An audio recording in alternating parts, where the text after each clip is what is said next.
This is the Finesse Media Podcast. I feel like he has more patience than I do, and because he takes more time to learn about things, which makes me take more time to learn about things. Because I'm like real quick to be like, this is what I'm about to do right now, and not necessarily like I'm a jumper. Like, for example, we've been talking about the clubhouse, and I'm like, raise your hand. And he like, why? I don't know what to say yet. I'm like, look, I've been raising my hand no matter what. Like, so that we have that difference. So I think I learned from him that I need to, like, when I think of an idea, it's okay to be patient with it and actually take some time to do some discovery in it or maybe some research and then jump on it, because then you'll be more knowledgeable at the skill that you have. Get right into it, man. Welcome back. It's another episode of the Finesse Media Podcast, Season 4. I'm your host, Ken Finesse Media, and I'm here with something brand new, bringing you something brand new, but I'm bringing you someone back to the Finesse Media Podcast, Season 4. Welcome back to the podcast, comedian, actress, Fatimah Taliah. What's up, Queen? How you doing? I'm good, man. I'm great. I'm wonderful. Welcome back. Last you joined us, we just showed a clip right before we started this interview with you and your brother Nate. So how y'all been together, man, in this pandemic? Last time I talked with y'all, it was at the top of the pandemic, I want to say, but you got a whole special out. Nate's still busy. How y'all been? It's been an incredible ride. Because like we told you in that interview, we didn't expect it to, go to where it went. Like we talked about in the last meeting about how we did get it picked up for distribution. Yeah. But we hadn't lived through it. So we had a release party that was really cool. I mean, especially two kids coming from the suburbs in Chicago, like throwing a party in mad West Hollywood. It's industry, it's our special, something that we put out. And to have it on really dope platforms like, Apple TV and Amazon and pay-per-view and just Comcast, like, literally being able to, hey, Alexa yourself is an accomplishment in its own. No, that's dope. Like Congratulations. But that was like the excitement for us. So we've been busy and like living on a ride. Absolutely. No, you absolutely have been busy. I'm playing this special in the background. Of course, I've already watched it before. And again, as you mentioned, from Chicago, I love the Chicago references. And people don't understand, man. We don't fuck with dogs. We don't. Living in LA, I feel like there's a dog on every corner. And I'm like, you have changed, bitch. You've changed. Like, you just feel normal around all these free dogs without leashes. So, your half-hour comedy special, which you mentioned, is available on all digital platforms, Amazon Prime, Pandora, etc. Get into it. But Nice to Meet Me. Where did that title come from? I felt like before pandemic, you live in the LA lifestyle. You're always hustling. Everything is a fast day. It's like stop and repeat. Like you got to not stop and repeat, wash and repeat, I should say. You're just out there grinding every day. So pandemic kind of set it back for me to go home and really get a chance to get to know myself. And as I got to know myself, it was more like an introduction to self, like nice to meet me, like getting to know myself in a way of understanding different things, which I talked about, like several different things that I would see throughout my life as it slowed down. It was my perspective of getting to know myself through that. Yeah, I was like, the title, it's perfect because you're reflecting. And then during the pandemic, I mean, as a comedian, you challenge yourself to be creative because it's a lot going on. It's a sensitive time though. So you got to be careful with, what topics you're going to be discussing, because as we know, anti-vaxxers versus vaxxers have become the whole shit show. If you, I mean, I talk about that now in a new set that I have about the vax versus non-vax war out here. But yeah, I mean, I think pandemic actually helped me be more open to what my perspective was on life in general, like especially politics. I mean, I talked about that in the special, how I view, Donald Trump, and I don't feel afraid. I feel like pandemic definitely made me feel very much less afraid as a comic now to say what is on my mind. Yeah. Because it was like we had a front row seat. Everybody was sitting, I don't know. What did you shoot the special at? A buddy of mine that I've known for a while. We met on season 1 of True TV when I did that. Samson Crouppen, he's a good friend of mine. He was a producer on that, and he had house out in Silver Lake that he actually does shows there. He would run shows before a pandemic there called the Big Deck Show. And then all the comedians would come out and like, work on stuff, or it would be like a lineup as well. So I just remembered him having that backyard and knowing it was outside during that time. It was more, as people would say, safer to be outside, doing things versus being inside. And since he already had a setup, because he did shows there, that was the first person I went to be like, yo, would you mind me doing this in your backyard since the speakers are already there and like you've already ran shows there. And he was up for it because it was outside. And everybody at that point, I think we were all like, we had enough of being inside.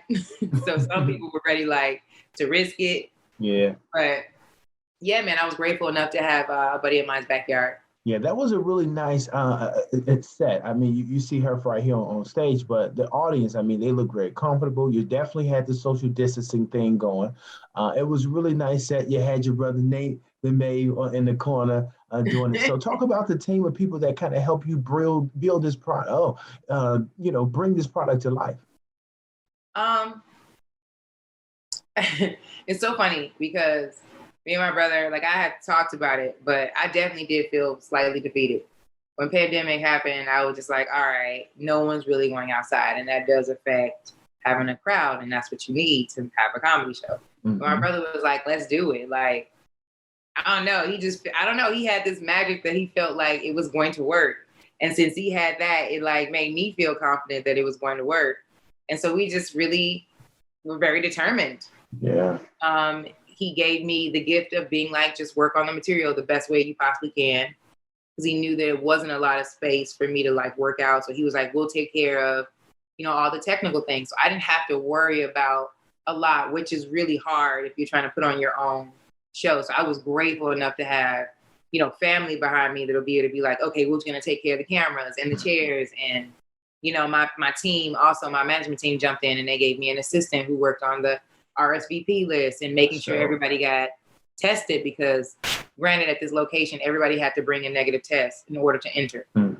So letting my guests know all that. So I had a bunch of people that were believing in this project. A family affair. I even seen through the credits that even your sister-in-law handled some production management. I said, we got everybody in the building. Everybody was in the building.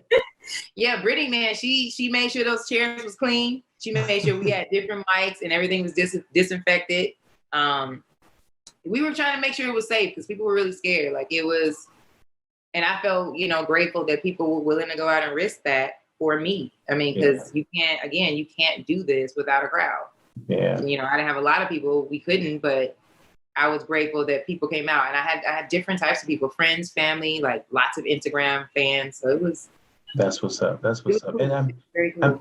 I mean, being out in the pandemic, of course, being an artist, or, comedian, creating, but you talked about in your special, on the dating scene, it's difficult. When you get of a particular age, the dating scene gets kind of difficult. How has that been in the pandemic? Pandemic was cleansing for me. It was getting rid of old baggage, baby. Everybody has like emergency penis in the glass of some sort. I got rid of all of that. I came out brand new after pandemic. So, I mean, pandemic was good. I was talking about, things I had realized about myself through dating scenes and different guys you date. I was telling those stories about how you relive that. But it was a good cleanse for me because like after that, now I came out like fresh and new. Yeah. That is super dope, man. But dating is wild. I mean, as you get older, your patience is shorter, of course. But you have something to look for. I mean, with grandparents being married over 50 years, I mean, you certainly have something to look towards and inspire from. Yeah, definitely. We all want that. But like I stated in the special, it's difficult now. Yeah. I guess, as they say, one person makes it bad for the next. One man has ruined it for the next. So now it's like, even if you are being nice, women now are like, girl, he's too nice. He's probably a killer. Like you just can't even. So I don't know. Is that what our inspiration? I just don't know if I'm gonna get it in that way. Yeah. So not dating and just maybe just waiting for that right moment. Was that one of the reasons you jumped out the plane? You're just like, fuck it. You know what? At the end of the day. 'Cause Okay, I was so telling- I'm like, look, this girl jumping out the plane. How was that experience for you? At the end of October, you just said, how did you prepare for that? Who kind of promoted that or influenced that decision? I did it the beginning of October, and it was my idea. Oh my God. It was my idea. It was my friend's birthday. And I just was like, let's go skydiving. But I didn't think that he was going to say yes. It was one of those ideas where you were just like, I'm at brunch and I'm having mimosas, and this seems like a great text. Right. Somebody actually took It the literally bait. was like, I was at brunch and I was like, he was saying what he wanted to do for his birthday. I was like, let's go skydiving. Ha ha ha. He was like, okay. And I was And like, then you okay. like, okay, wait, you're serious? Had he done it Right. before?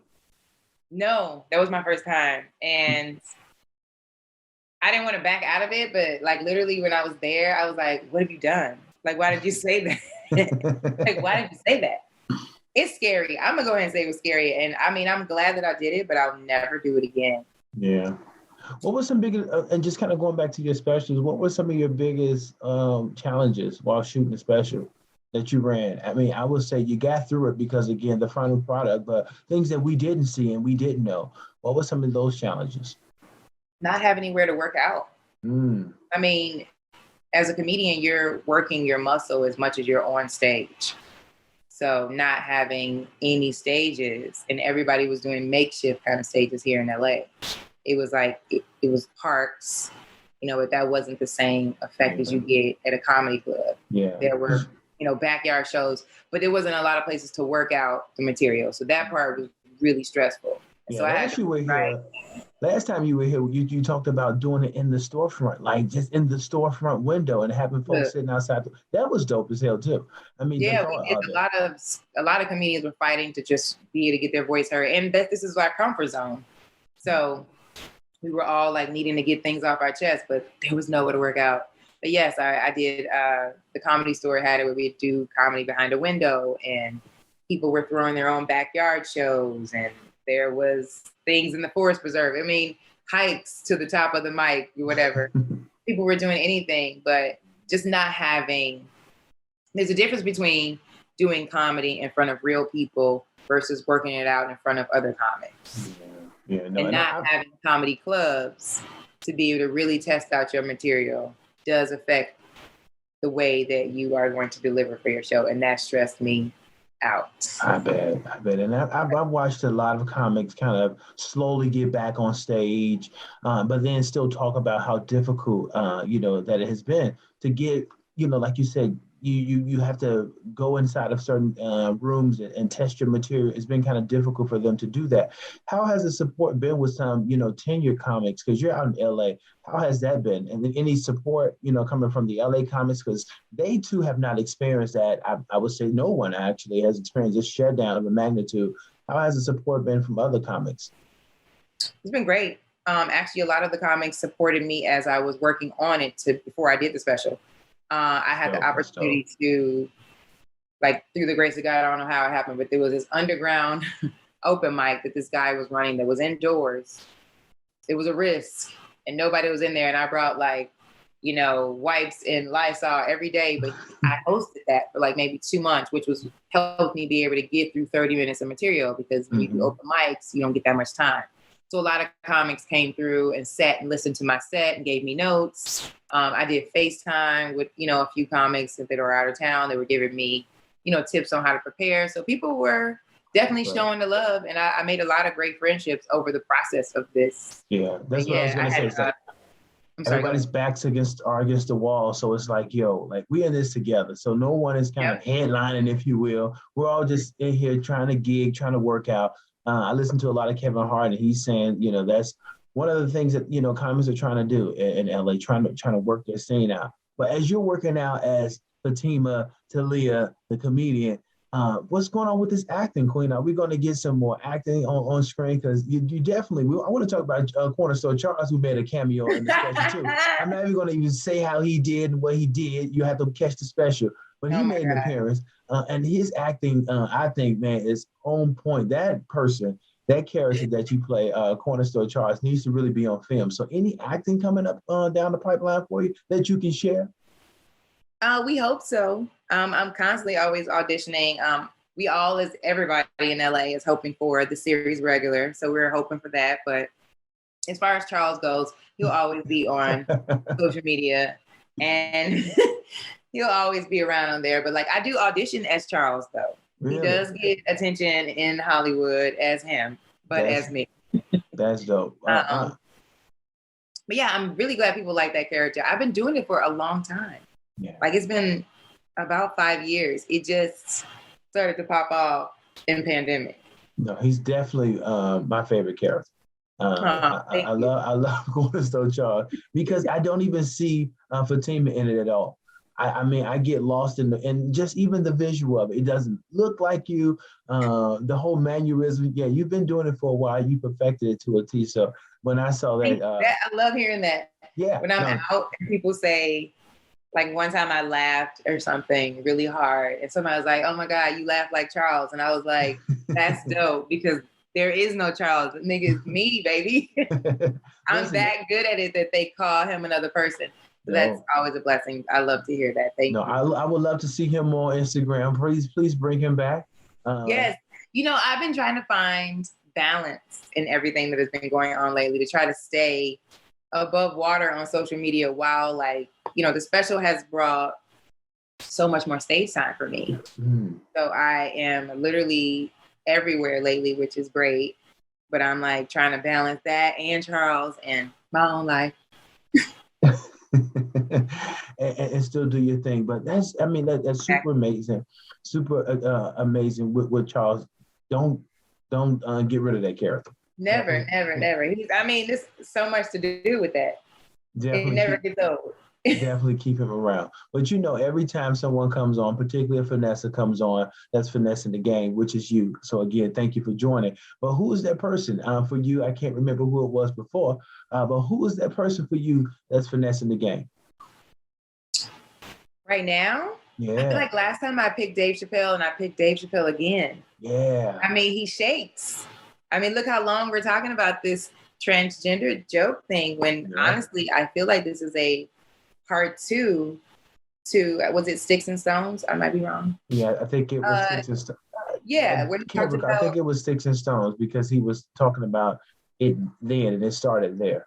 Yeah. Yeah, exactly. So I'm like, this is just to me, a part 2. Didn't we kind of hear this from him already? And people were upset about that already. So it's kind of like, I don't know. He makes noise, and he makes noise in a different way. So I think he's very inspirational. No, I love Dave Chappelle because he's unapologetically himself. And I think a follow-up comment he made recently was saying that he's not going to bend for anyone, and he can't be bent. And that's truly what you have to do as being a comic. Is there anything that you risk talking about on stage?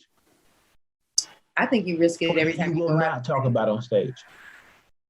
I think you risk it every time you go out on stage. Yeah. Because now everyone has a problem with everything.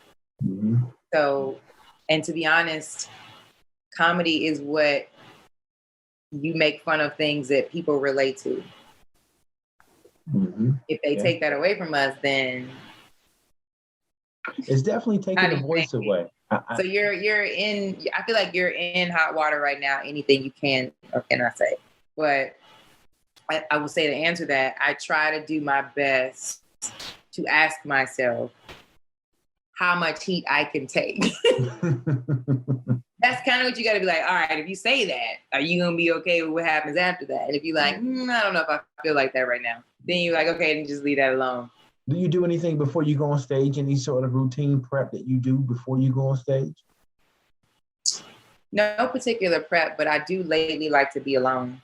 Yeah. I don't really like to, have the like everyone's around small talk kind of stuff before I go out because I think it's an energy job. Yeah. When you walk out there, you have like 100 and something people to like entertain, have their attention. Yeah, your energy needs to be in a place of ready to be like, let's do that. So to me, I feel like lately, the bigger the crowds get, the more time I'm like, all right, let me just go regroup over here while y'all talk about whatever. So that's my routine, I guess, being alone. Being alone. But being alone is cool. But I think I also think you be on the road with other comics. So I'm happy to see you doing that. But what comics, that you would like to be on the road with? If there's an all-star cast, not even just a comic, what would be the ideal tour for Fatimah? Ooh. I would say my own tour. For sure. I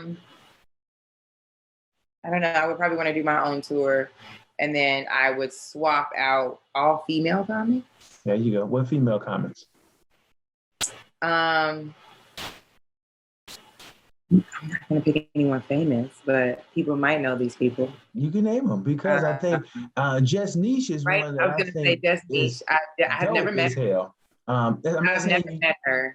I'm not saying people don't know Jess Niche for the record either, but she is one of those trailblazing comics from Chicago also, who has continued to finesse the game. And if she's watching this, I need her on the show too, because she's finessing ass. But Jess Niche would be one. What are some other female comics you'd like to do? If it wasn't you, if you were put together, you were behind the production. Definitely still Jess Niche. Again, I have never met her, but I've seen a lot of stuff online, and I think she commands the stage, and she seems like a whole lot of fun too. I love Parrish Lachey. Okay. I think she's real edgy, super silly. I like, gosh, I'm terrible with names though. I feel so good that I did too. I'm like, kill it. I was over here like, what? But there's so many talents though. There is, but I'm like really bad with names. Let me think about it. I want to throw some out because there are some people that I see that I'm like, dang, I've never met her, but she's like super dope. And there's so many. Like there's New York and like LA. I feel like women are gonna come out hard this year. Yeah, and that's what I was going to ask you too. How do you feel female comics are being received now than 10 years ago? Do you think it's the same, or do you think that females are kind of kicking butt or kicking some doors now? I feel like we're starting to get more of recognition, but behind the scenes, there's still some doors to knock down. Yeah, and I know that for sure because I mean, obviously, as a woman, you're going to have different obstacles as a male in this industry, but I still have moments where like another female comic will come up to me and be like, I'm so sick of having to like do extra because like they be like, oh, she's pretty. What is she going to do? And she's like, we have to juggle for 5 minutes before we can go into jokes. And we die laughing about that because it's true. As women, I mean, I deal with this all the time. Like most people don't expect me actually to be funny. When I come in, they're like, whose girlfriend is that? I get that a lot. Like I'll be in the green room, like just chilling. Really? And people will be like, oh, are you such and such's girlfriend? And I'll be like, no, I'm kind of like going up. And they're like, oh, okay. And then I'll go up and they'll be like, oh shit, like what's your name? Like, so it's funny still in society. America doesn't expect you to be an attractive woman. That's funny. Yeah. Never thought about it that way either. I mean, you think some comics, they live. Shout out to my soror, Shore Underwood. I'll just say her for one. Who talks about the way she looked, but it made her a hell of a career. I mean, really it has. It made her one hell of a career. So I love the comics. Shout out to Hope Flood, who's a friend of the show. Lunel, who's a friend of the show. So I love my female comics. Rashida Buffbay, who we know together. Buffbay need to get her ass back on stage too. So I love female comics and love all that you guys are doing. Listen, I love that you are continuing to put this special out in front of people and make this a bold statement. Nice to meet me. But was this special supposed to be a half hour, or did you get to shooting and then you thought, damn, we got to cite some of the material? No, I was only going to go for a half hour. I think originally I was thinking of doing an hour, but the work behind it and the craft of where I wanted it to look like. And after watching, Kevin Hart and Dave Chappelle and some of the greats that I want to be like, I was like, an hour takes more crafting. Yeah. An hour would take more stage time. So I cut it down to a half an hour to where I didn't feel like I had to be married to a topic. And like some comics do, like, for example, they have callbacks, like Kevin Hart does a lot. Like he'll have one callback that'll keep repeating out throughout the entire storyline. And I kind of wanted that effect for my hour special if I'd ever had one. So I was like, just keep it at a half hour to give people a presentation of kind of who you are. And I thought that was enough. That's what's up. Well, you didn't give us enough. I tell you that a half hour wasn't I think enough. I did just enough to let people know what I'm capable of. I need some more. Still room for so much more. I need some more. I mean, you are a hella fine talent. Yeah, definitely preparing. Okay. Okay, because I need more, and I know that more will come your way based off the work that you've done. It was production. It was all good. It was all good. The material, the content was good. I mean, I'm from Chicago, so I related with just even the lingo of it all, like even the way you enunciate your words. You know what I mean? So I'm connected from the time that you speak all the way through the end. So I'm excited to share this with my audience. I'm so happy you were able to come on the podcast to tell our audience my audience about this special, the half hour special. Nice to meet me. So let people know how they can watch it and they can, be in the comfort of their home. You guys can check it out on Amazon. It's on Apple TV. It's on Comcast, Spectrum. It's on Peacock. It's on pay-per-view, I think, still, and Microsoft, Google Play, YouTube. You can go, hey, Alexa, Fatimah Taliah, and it should pop up, which is my favorite. So, yes. That is so dope, man. Actress, comedian, and a little bit of some of everything. Fatimah Taliah, thank you so much for joining the podcast. Thank you for having me, man. I appreciate this. Listen, give me more, and I welcome you to come back on your next project to promote it with our audience and continue to finesse the motherfucking game. Thank you so much, man. All right, y'all. You've been listening to another episode of Finesse Media and watching another episode of the Finesse Media Podcast, Season 4. I'm your host, Ken Finesse Media, and I'll see you next week with something brand new. Peace. Ladies, have you realized when you go out, we don't dress up for men, we do it to compete with each other?